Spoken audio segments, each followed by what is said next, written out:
making sure these ears are good and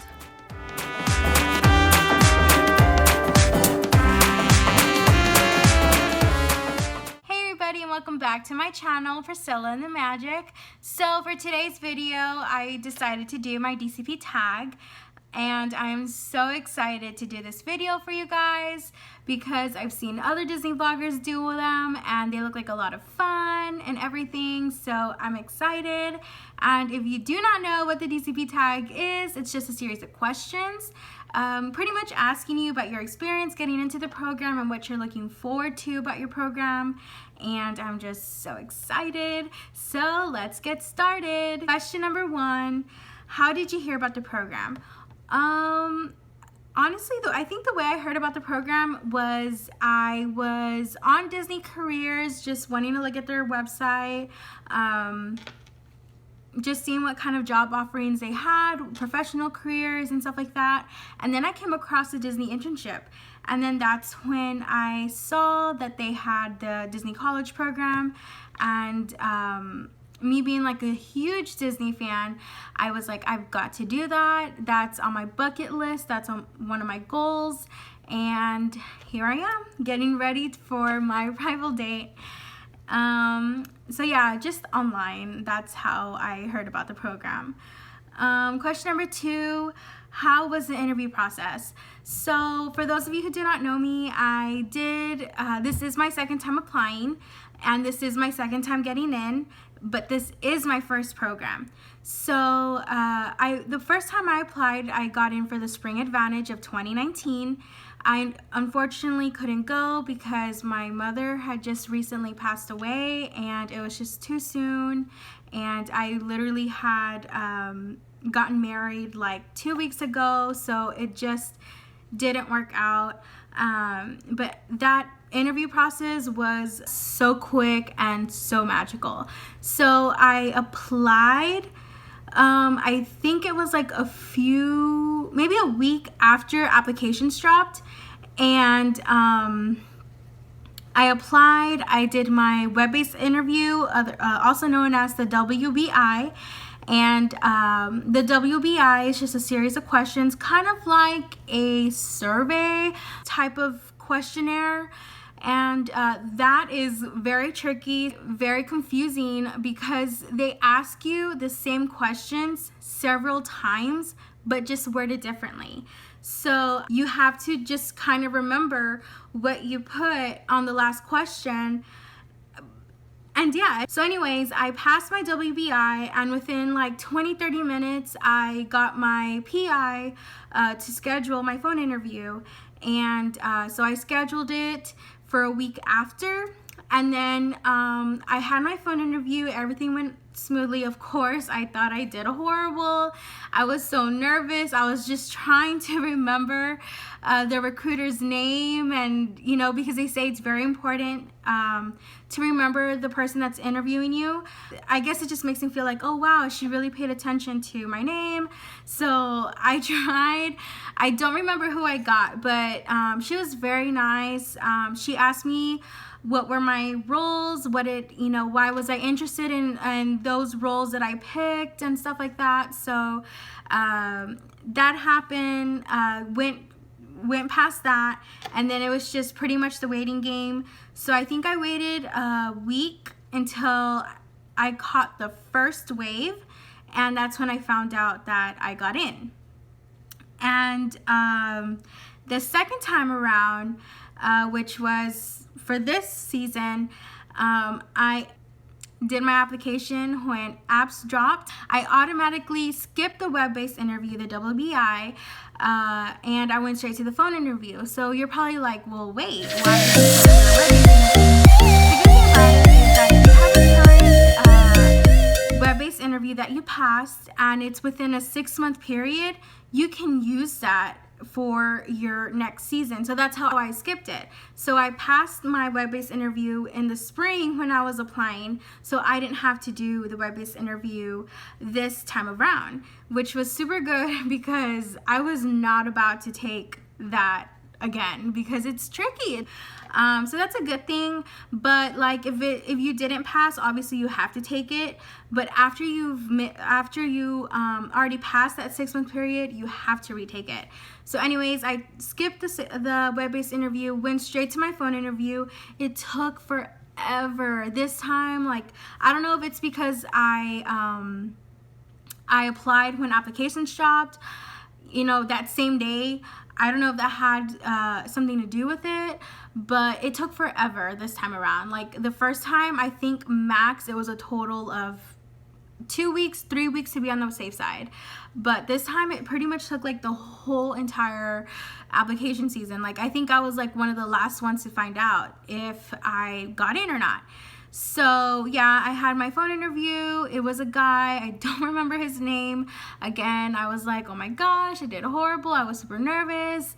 It was just a lot going on, and I was actually in Washington, D.C. when I had my phone interview, and I was like there trying to take my phone interview and trying to remember the name and just trying not to get distracted by my surroundings and everything. So I was like, oh my gosh, please be with me. So like, I was just like freaking out because I was not at home, and it just, yeah. So I think I caught like one of the last few waves, and I was like, yay. So those were my interview process. I think they went very smoothly. Sometimes you do get, anxious, and that's okay. Like I think all of us get anxious during application season because we just want to do this program. This program is amazing. Moving on to question number 3. Where were you when you found out? Okay, so the first time I found out was a lot more magical than the second time around. The first time I was at work, and I knew there was gonna be a wave. So I was constantly checking my emails at work, like constantly, just refreshing. And I was like, okay, they're saying the wave happened, but I haven't like received anything. So I was like, I can't wait anymore. Like, I don't think I can wait like the whole entire season to find out. But luckily, I refreshed it, and it was like around noon. And I got the congratulations email. I was like crying. I was so happy. I was so excited. That was an amazing experience to find out. I mean, it wasn't that amazing, but it was magical. This second time around was kind of, yeah. I was going to Benny's store, and I don't remember. I think I had gotten something from the car, or I was gonna go to the gas station to put gas in my car or something, and my phone was dying, and I was like, well, I don't have a power, like a connection, a charger for my phone in my car, so I'm gonna leave my phone here, and just let me know if you hear my phone ring or something, because that will be an email from Disney. And he's like, okay, so he had my phone, and I came back, and he just handed me my phone, and he's like, oh, you got the email, you got in. And I'm like, are you kidding me? Like, and I had already known that there was gonna be a wave that day, but honestly, since it was so late in the season, I was just like, yeah, if I didn't hear, I don't think I got in, it's not meant to be. So yeah, I was like expecting to be like, oh, you got in, but no, he just handed my phone, and he's like, oh, you got in. I was like, okay. So it wasn't as magical as the first time, but still, I was really happy. The fourth question: what is your role, and what were your preferred roles?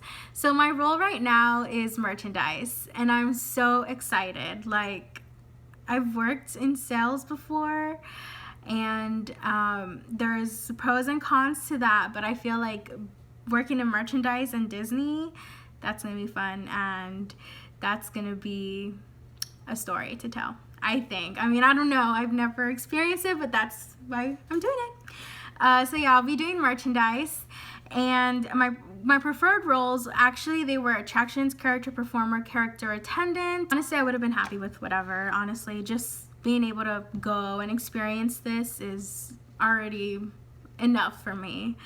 How did you find your roommates? How many do you want? So the good thing about the Disney College program, people make like Facebook pages, and you fill out what's called a roommate survey. So it's just like a series of questions of your role, how you're going to Disney, like if you're flying or driving or something, or getting dropped off, you know, your interests, your dislikes, you know, how organized you are. People will comment on your survey and be like, oh, I see you as a potential roommate, let's link, you know, let's connect, or something like that. Or you will do that to their roommate survey. And that's just how you find roommates. Like, you just connect with people on Facebook and you add them, you talk, you get to know them and see if maybe they're your potential roommates. So that's how I found my roommate. My roommate is Emily, shout out. And some people just like to go random, and props to you. I would not be able to do that because I would just be on the edge of life, just trying to figure out who am I rooming with, how many, and I could not. So props to you if you've ever done random. Maybe how many roommates do I want? Honestly, 6. The good thing about Disney is some housing complexes are a little bit more pricier. I don't know how much or like the price ranges, but I know Disney does have does offer Vistaway, Chatham, Patterson, and the Commons. It's totally up to you where you want to live. You can choose from any of these 4 apartments, and you can choose up to 2, 3, 4, 5, and 6 roommates. But obviously, the more roommates that you have, the cheaper you'll pay for rent. What are you going to miss while in the program? Honestly, what I'm going to miss is my family, and especially my husband. I don't know what else I'll miss. I live in Texas, and that's South Texas, so I think I'll also miss the Mexican food because that is comfort food to me. What is your favorite Disney park? My favorite Disney park has always been Magic Kingdom, only because it's just such a magical park. Like, honestly, who doesn't love Magic Kingdom? I love all the other parks too, but I feel like my favorite is Magic Kingdom. Every park, it has its own characteristics. I feel like it's just a person itself, honestly, because it has its own personality. They are completely different. For those of you that have never been to Walt Disney World, it's Epcot, Hollywood Studios, Animal Kingdom, and Magic Kingdom. I love each and every one of them, but my favorite has to be Magic Kingdom. I have a lot of memories there with my mom, and it's just magical. Honestly, I cry every single time I see the castle at the end of Main Street. Like, yeah, I don't care how old I am, I don't care how old I will be in the future and I go to Disney World, I think I will always cry when I see the castle. It's just so beautiful, and and their Dole Whips. Yeah. First thing you want to do when you get there. So the first thing I know I will be doing is the Mickey's Not So Scary Halloween party. So I've never gone to Disney World during that season. I've gone only in the summer, and I honeymooned there in January. And they still had a little bit of the Christmas decorations, but of course it was after Christmas, so you didn't really get the whole feel of it. But I'm just so excited to be there during like the holidays. What is number 1 on your bucket list? So number 1 on my bucket list, for sure, it's the Mickey Sink. I want to do that so bad. The Mickey Sink challenge, that looks yummy and it sounds delicious. And who doesn't like a challenge with ice cream? I mean, I love ice cream. Ice cream makes me happy. And last question, one thing you hope to take away from the program. So I don't just have one, I have 2. Those would be the experience and the memories. It's just something so surreal to be able to have this opportunity, to be able to say that you worked at Walt Disney World, that you lived at Walt Disney World, and to be able to create memories for not just yourself, but for the guests and for your friends, for your family. That is amazing. And just being able to create magic every single day, whether you're working, whether you're not working and you're just having fun at the parks, like that is something magical and just something to, be able to always cherish. And there will be times where it'll get hard because we're living to paycheck, we're away from home. Some of us were like miles and days, hours away from home, and to be able to say that we did that, that is amazing. And I just feel like that is just something that I will be able to take away from this program. Just being a cast member, like how amazing is that to be, you know, to be able to say I am a Disney World cast member. And I know it's only for so long, but still, like, that's just amazing. So my arrival date is September 3rd, so I still have 3 weeks, and I will not find out my role until the week before. So be on the lookout for a location reveal. Honestly, I've been asked by a lot of my friends and family, you know, where would I like to be placed at. Honestly, I hope to get placed at either Animal Kingdom, at Magic Kingdom, or Disney Springs, and if it was a resort, probably Art of Animation or Polynesian. Honestly, those are like my preferred locations, so we'll see what happens. But honestly, like I said, wherever I'm placed, I'm just gonna be happy. I'm happy as it is to just be able to experience this. So yeah, that wraps up my DCP tag. I hope you enjoyed this, and I hope you got to learn more about my experience and my role. If you haven't already subscribed to my channel, please subscribe and like this video, leave some comments, and we'll see you later. Bye.